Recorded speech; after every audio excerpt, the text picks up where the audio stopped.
हरिओम प्रणाम मित्रों।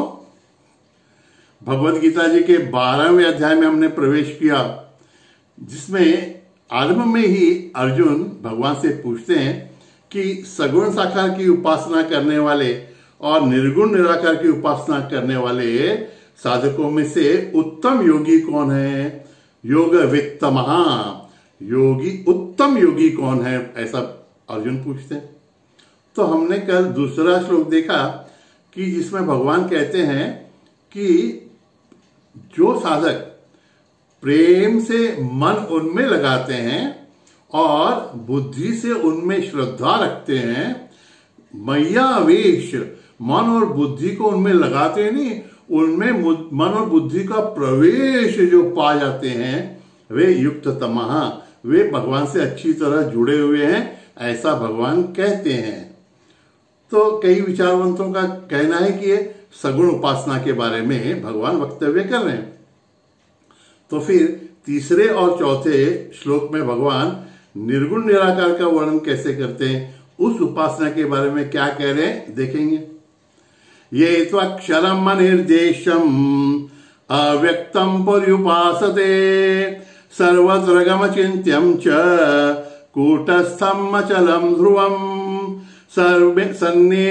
संनियमेन्द्रिय ग्रामम सर्वत्र समबुद्धयः ते प्राप्नुवन्ति मामेव सर्वभूतहिते रताः। 8 स्थान बताए हैं, 8 गुण बताए हैं, जिनका भगवान कहते हैं कि निर्गुण उपासक को, निर्गुण की उपासना करने वाले को चिंतन करना चाहिए। और इसके लिए साधक में जो 3 गुण होने चाहिए उसका भी वर्णन किया है। ये तो अक्षरम, अक्षर माने जिसका क्षर नहीं, क्षर नहीं माने जिसका नाश नहीं, जिसका व्यय नहीं, जिसका ह्रास नहीं होता। तो जो कुछ भी आकारवान है, जिसका रूप है, जिसका आकार है, उसमें विकार होने ही वाला है। तो भगवान का जो स्वरूप है वह सभी आकारवान वस्तुओं से परे है। तो हम भी जिस रूप और सौंदर्य के में मोहित हो जाते हैं, वो भगवान का स्वरूप यथार्थतः नहीं है।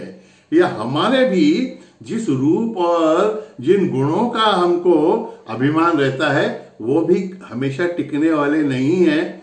इसलिए वे भगवान के स्वरूप नहीं हो सकते, वे हमारे शरीर के ही या मन के ही गुण हो सकते हैं। तो वे भगवान के स्वरूप की ओर हमें नहीं ले जा सकते। अक्षर भगवान हैं।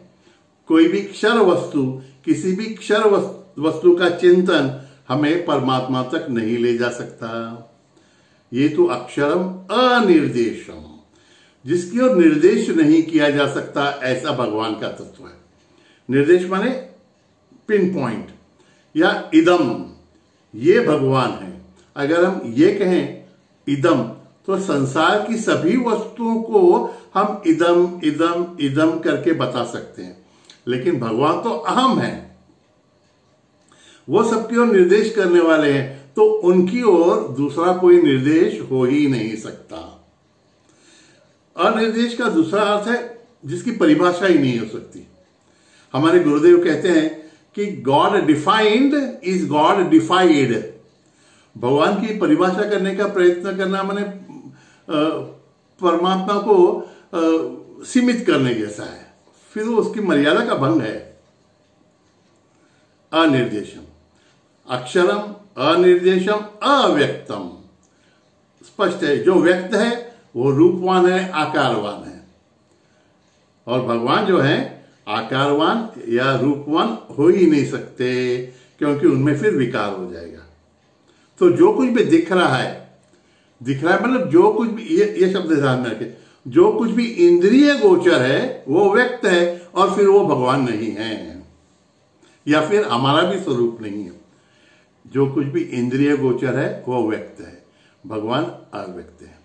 अक्षरम अनिर्देशम अव्यक्तम पर्युपासते, ऐसे तत्व की जो उपासना करते हैं। और गुण बताएं, सर्वत्र गम चिंत, सर्वत्र गम, जो सर्वव्यापी है।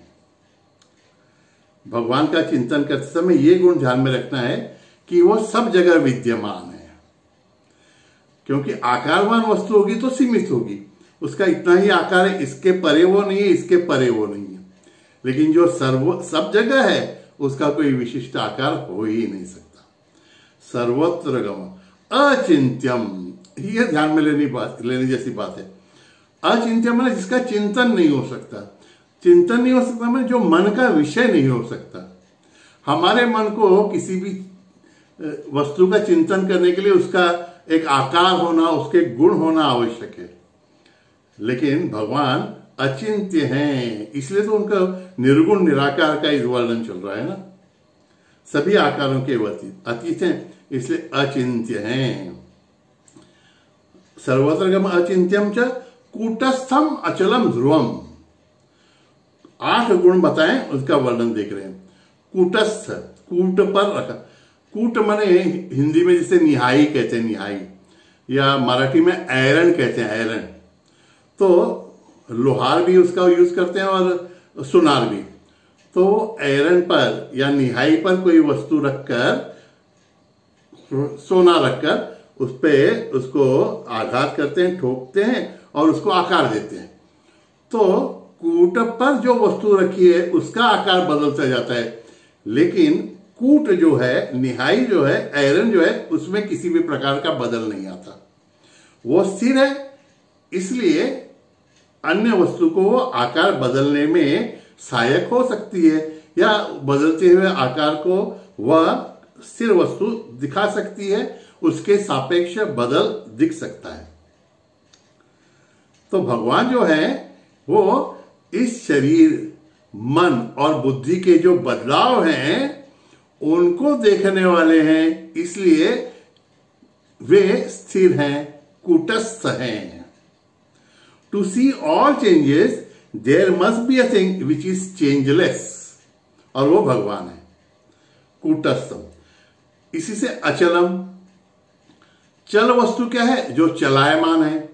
चलायमान वस्तु क्या है? जो यहां पर है और वहां पर भी जा सकती है।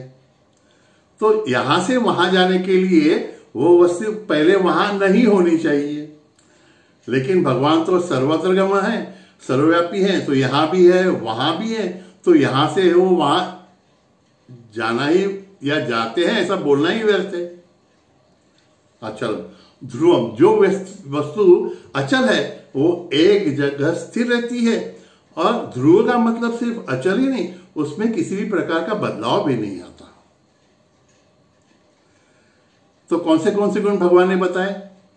ये तो अक्षरम, अनिर्देशम, अव्यक्तम, अचलम, ध्रुवम, सर्वेन्द्रियगमम, है ना। और क्या था? कूटस्थम, अचलम, ध्रुवम। ये कितने हो गए? फिर से देखते हैं। अक्षरम, अनिर्देशम, अव्यक्तम, पर्युपासते, सर्वत्रगम, अचिंत्यम, कूटस्थम, अचलम, ध्रुवम। 8 हो गए। फिर से देखते हैं, याद कर लीजिए। अक्षरम, ये तो अक्षरम, अनिर्देशम, अव्यक्तम, पर्युपासते, सर्वत्रगम, अचिंत्यम, कूटस्थम, अचलम, ध्रुवम। 8 हो गए। इनका चिंतन अच्छी तरह से करने के लिए भगवान कहते हैं कि साधक में 3 गुण होने चाहिए। कौन से बताए उसे?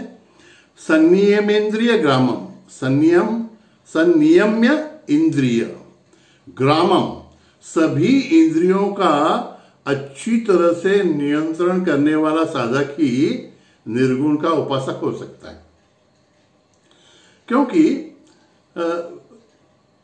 अगर इन इंद्रियों पर नियंत्रण नहीं हो तो ये हमारे ज्ञानेंद्रिय हैं, ये अगर बहिर्मुख होंगी ना तो हमारी आंतरिक ऊर्जा, एनर्जी, शक्ति, सामर्थ्य इन ज्ञानेंद्रियों के माध्यम से बाहर की ओर क्या होती रहेगी? विक्षेपित होती रहेगी, निष्कासित होती रहेगी, निक्षेपित होती रहेगी, उसका ह्रास होते रहेगा, व्यय होते रहेगा। क्योंकि कोई भी चीज हम बाहर देखेंगे, इन इंद्रियों से उनका अनुभव लेंगे, तो फिर कुछ ना कुछ रिएक्शन हमारी होगी। तो ये इंद्रिय जो है, ज्ञानेंद्रिय, ये डिस्टर्ब होती रहेंगी। और फिर इन्होंने जैसी संवेदनाएं प्राप्त की हैं उनके अनुसार हमारी कर्मेंद्रियां भी काम करने लग जाएंगी। कोई अच्छी चीज दिखेगी तो उसे प्राप्त करने के लिए हाथ और पैर फिर उद्युक्त होंगे। तो बहिर्मुखता ये हमारे अंदर ही जो आत्म तत्व है उसको प्राप्त करने में बाधक हो सकती है बहिर्मुखता। इसके लिए इंद्रियों का नियमन बहुत ही आवश्यक है, सभी इंद्रियों का। और संनियम, ऐसा नियम ही नहीं, संनियम, इनका अच्छी तरह से नियम होना। संनियमेन्द्रियगमं सर्वत्र समबुद्धयः, सभी जगह समान बुद्धि होनी चाहिए। अब इंद्रियों को तो हमेशा बंद करके तो रखा नहीं जा सकता, तो आंखें खुली रहेंगे तो कुछ तो दिखेगा। और बाहर के हम अगर स्थिर रखने का स्वयं को प्रयत्न करें भी तो भी बाहर की वस्तुएं तो बदलती रहने वाली है। और कौन सी वस्तु कभी आएगी, कौन सी व्यक्ति सामने आ जाएगी, उसके बारे में हमें राग में अनुराग है, द्वेष है, कुछ भी हो सकता है। तो उन वस्तुओं के कारण, उन व्यक्तियों के कारण, उन परिस्थितियों के कारण हमारे मन में अनेक प्रकार की संवेदनाएं निर्माण हो सकती हैं। और अगर हम उन संवेदनाओं के अनुसार प्रतिक्रिया करने लगेंगे तो हमारा व्यवहार भी अलग हो जाएगा, है ना। किसी का हम स्वीकार करेंगे, किसी का अस्वीकार करेंगे, किसी से प्रेम करेंगे, किसी से द्वेष करेंगे।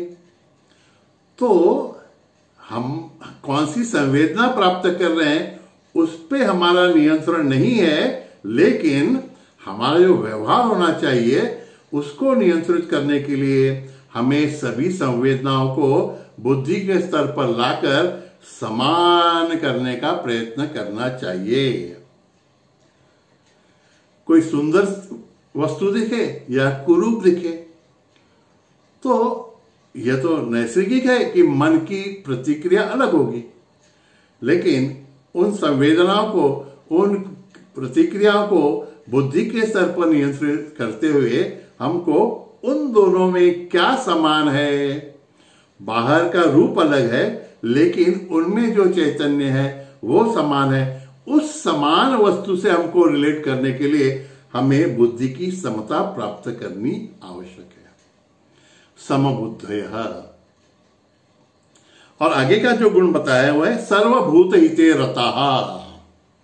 ये अगर समबुद्धि हमारे में आ गई ना तो हमारी प्रतिक्रिया भी समान हो जाएगी। और फिर बाहर से कोई कैसा भी व्यवहार हमसे करे, हम हमेशा उनके हितैषी बनकर उनके साथ अच्छा ही व्यवहार करेंगे। मित्रों, अगर ये तीन चीजें हमारे पास हैं, सभी इंद्रियों पर पक्का नियंत्रण, सभी के बारे में समबुद्धि, और कोई कैसा भी व्यवहार करे, सर्वभूत हिते रतः, सभी प्राणियों से, सभी व्यक्तियों से हमारा व्यवहार उनके हित का ही होना चाहिए। वहां पे ऐसे बोल के नहीं चलेगा कि कोई मुझसे अच्छा रहेगा तो मैं अच्छा हूं और कोई मुझसे बुरा व्यवहार तो फिर मेरे से बुरा कोई नहीं। अध्यात्म में ऐसा नहीं चलेगा, फिर आप निर्गुण निराकार के उपासक नहीं बन सकते। हमारे महाराष्ट्र में एकनाथ महाराज की कथा बहुत प्रसिद्ध है। वो स्नान के लिए गए थे तो एक बिच्छू किनारे से पानी में गिर गया, नदी में। तो उन्होंने उसको ऐसे उठाया पानी के साथ में और किनारे पे रखने चले गए। तो क्या वो बिच्छू क्या करने, डंक मारने लगा उनको। डंक मारा तो फिर से हाथ में से छूट के पानी में गिर गया वो बिच्छू। फिर से उन्होंने उठाया, फिर बाहर रखने गए तो बिच्छू तो वापस डंक मारने लगा। बहुत बार ऐसा उन्होंने किया। तो किनारे पे बैठे हुए कुछ लोग थे, बोले अरे महाराज ये क्या कर रहे हैं, बार बार वो बिच्छू आपको डंक मार रहा है तो भी आप उसके पीछे क्यों पड़े, उसको उठा के बाहर रखने का क्यों प्रयत्न कर रहे हैं। तो एकनाथ महाराज ने कहा कि डंक मारने का वो उसका गुणधर्म है, वो अपना गुणधर्म नहीं छोड़ रहा है, तो क्या करें, मुझे तो सबके लिए सर्वभूत हिते रता ही होना चाहिए। वो पानी में गिर जाएगा तो मर जाएगा। सर्वभूत हिते रता सम। हमारे गुरुदेव एक उदाहरण देते हैं। छोटा बच्चा है ना हमारे घर में, तो हमारी गोद में बैठ के शी शू कर देगा तो क्या हम उसको फेंक देते हैं क्या? स्नान वान करके पाउडर लगा के उसको टीका विका लगाया रहेगा तो वो हमको प्रिय होता है, और फिर गंदगी में खेला रहेगा तो वो अप्रिय थोड़े हो जाता है ना। वो हंसता रहेगा तो भी हमारा है, रोता रहेगा तो भी हमारा है। उसके प्रति हमारा व्यवहार प्रेम पूर्ण ही रहता है। हम हमेशा उसके हित की ही बात, उसको अच्छा रखने की ही बात सोचते हैं। क्यों? क्योंकि पहली बात हम जानते हैं कि वो अज्ञानी है। उसका व्यवहार उसके वह अनुमान क्या अवस्था के अनुसार ही है, उसके वयोमान के अनुसार वो व्यवहार कर रहा है।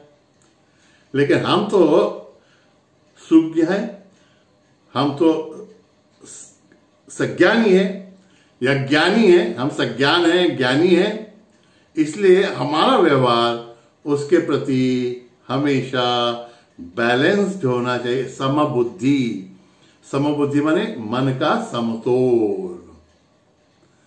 जैसे हमारे प्रिय बच्चे के बारे में हमारा व्यवहार उसके हित का ही रहता है, वैसा ही हम जाने कि हमको सबसे व्यवहार प्रेम से करना है। क्योंकि हम ऐसा तो नहीं कह सकते कि भगवान हमको प्रिय हैं लेकिन भगवान जिन शरीरों में हैं वे हमें प्रिय नहीं है। ऐसा नहीं हो सकता। तो भगवान के 8 गुणों का चिंतन, और उन 8 गुणों का चिंतन करते हुए 3 गुण हमारे में जो होने चाहिए वो अगर साध्य हो रहे हैं, वे सभी गुण साध्य हो रहे हैं, तो भगवान कहते हैं कि ऐसे निर्गुण निराकार के उपासक भी मुझ तक पहुंच सकते हैं।